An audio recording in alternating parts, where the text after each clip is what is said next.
We have Robert calling in from Texas. Robert, you're live on Truth Wanted. What's up?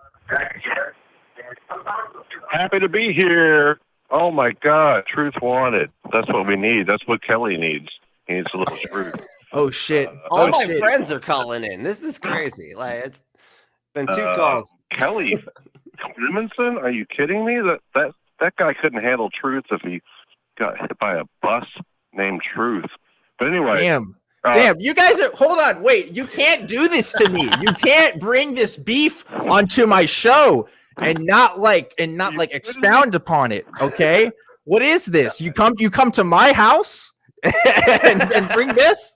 What's going on?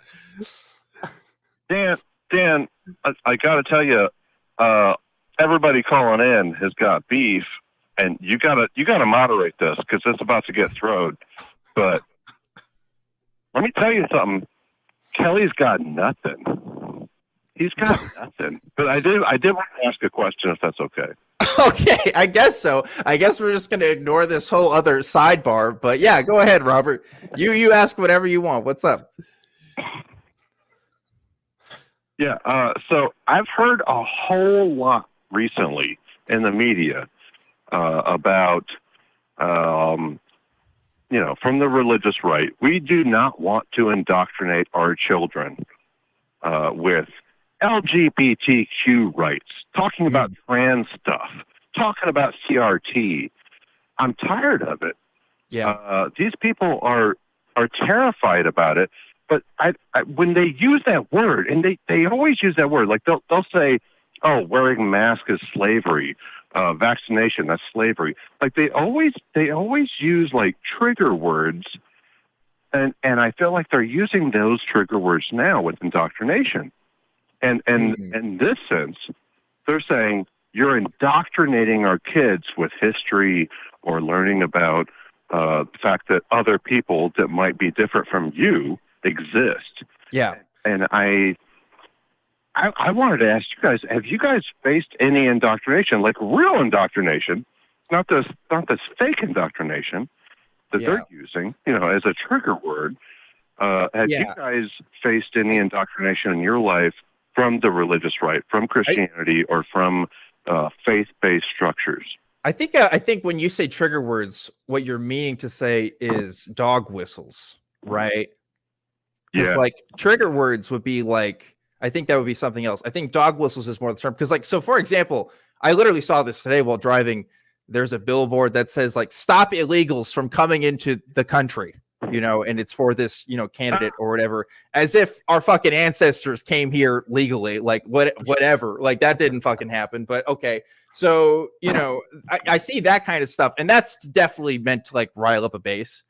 Like there's a lot of partisan messaging that is just meant to fearmonger, and people who haven't been in school for like 30 years are the people who are like the most worried about like critical race theory and like, LGBT brainwashing or something. I think, and that's the funny thing too. It used to be this argument where it's like, oh, well, you don't want your kids to be gay. And it's just like, well, most people who are gay, like, I mean, I don't know if it's most, but like a lot of them talk about how they knew they were already gay, like when they were kids. Like that's, that ship has sailed for a lot of people. But I don't know. It's just fear mongering. It sucks. I don't think I have been indoctrinated by the left, or by like, the kind of leftist politics that people talk about. If anything, I was definitely indoctrinated by the churches that I was a part of growing up, like literally indoctrinated. And just like the area that I was from. I mean, I'm from Central Texas. There's no liberal people who feel the same way around me as I do now for a long time, unless you get to Austin. People just see stuff on TV and they just get scared and they just hear it from other people. It's not really based on anything real, or if it is, it's based on like an anecdote that gets told by other people about something that happened at a public school somewhere. It's all just BS. But anyway, Brently, what do you think?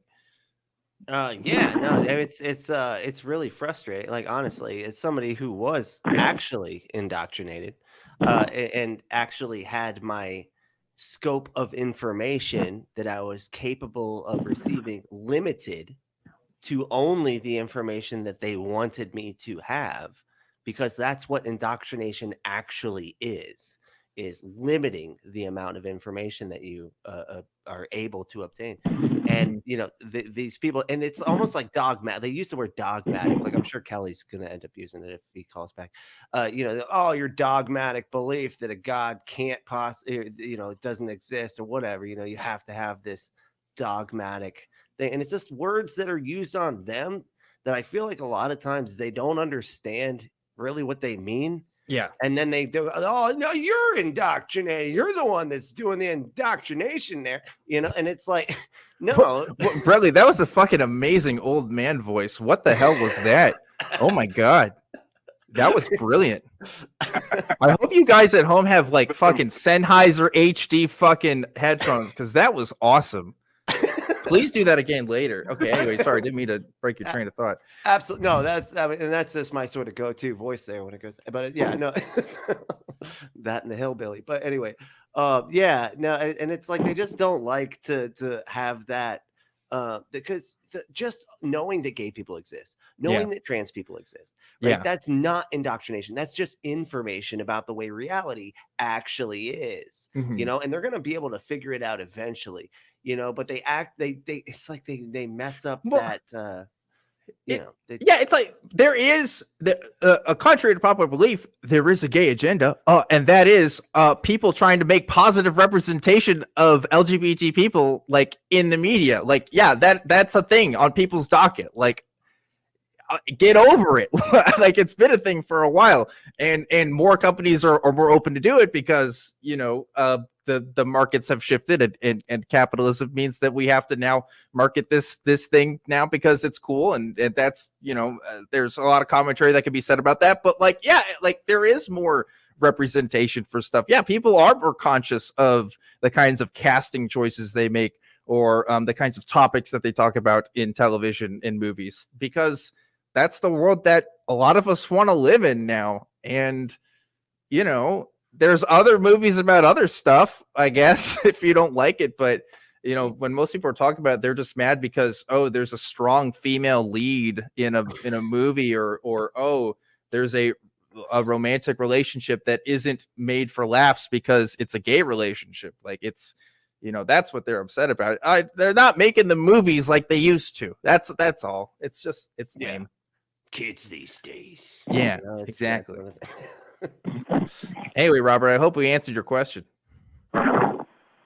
You absolutely did, both of you. Thank you. I remember I was indoctrinated in fundamentalism, just like Brent and yourself, Dan. And one of the things I was told, I grew up during the Satanic Panic, right? And one of the things that I remember is they said Satan will use the things that you're afraid of against you. And that's what I see them doing. They're actually acting satanic, at least in their own conception of Satanism. Right. And whatever it is that they're afraid of, they're pushing that out against non-believers. And I did have one last question, if you don't mind. I love the show, and I love Brently. If you don't mind, let everybody know, let me know where we can support Dan and where we can support Brent and Left at the Valley, if that's possible. Because I want to throw some patronage that way. I want to make a difference. I want to do my little part. Rob, I believe in this. I really do. I believe in this. Oh, well, thank you so much, Robert. Thank you so much. We really appreciate you calling in. And we're definitely going to do all of our plugs at the end so you can know where to find Brently at. And Robert Stanley, who just called in, has been on this show before as well. So you should definitely check out that episode of me and him on Truth Wanted. That was back in the studio days when I wasn't doing this thing at home. So Robert, thanks for calling in, and thanks for the kind words there. I had one other thought on the Satanic Panic stuff. Listen, if you guys want to laugh, there's a video on YouTube of a man talking about the Cheesecake Factory and how it's satanic. And it's not ironic.